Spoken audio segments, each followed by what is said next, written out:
Purple Walk kun Marcha de las Mujeres ang gihimong kampanya sa lokal nga panggamhanan dinhi sa Zamboanga sa kasaulugan sa International Women's Day kagahapon. Sa maong aktibidad giawhag sa grupo sa mga kababayen-an ang mga miyembro sa syudad nga lantawon ang mga babayi isip dako nga kabahin sa kalambuan sa syudad ug sa nasod. Gipakita sa mga kababayen-an nga dako og papel ang ilang sektor sa syudad ug kinahanglan nga irespeto ang katungod sa matag miyembro sa syudad. Ang aktibidad gipasiugdahan sa lokal nga panggamhanan pinaagi sa Gender and Development Focal Point System sa pakigtambayayong sa Local Council of Women's ug Kabahin kini sa tibuok bulan sa selebrasyon sa 2023 National Women's Month. Ayer, yung parade kami, yung marcha kami, todo kami mga women's.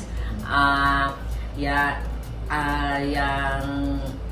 alegre yo, kaya pwede man join.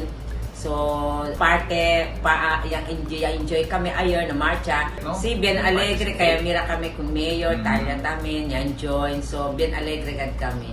Dul alegre kami sa mujer, syempre appreciate gad kami kasi part gani kami na programa de las mujeres.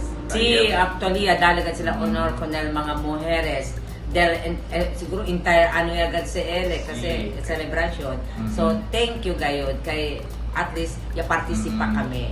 Ang marcha nagsugod alas 3 sa hapon dito sa San Jose Road ug natapos kini sa Paseo del Mar. Miduyog sa selebrasyon ang nagkadaiyang sektor. Giawhag sa lokal nga panggamhanan ang tanang mga partisipante sa pagsulob og purple o violet atol sa aktibidad ug sa programa. Ang mga delegado sa Barangay Canilar gipangunahan ni Kagawad Lynn de la Peña Jamson nga maoy committee chair sa Women and Family. Usa ka programa ang gipahigayon human sa marcha. Ming tambong usab ang mga kawani sa lokal nga panggamhanan, lakip na ang mga representante gikan sa national government agencies, mga korporasyon, pribadong institusyon, civic organizations ug lain-laing sektor. Gikan sa Asia's Latin City, Ciudad de Zamboanga, Junto Bilag, Newsline, Philippines. Stay safe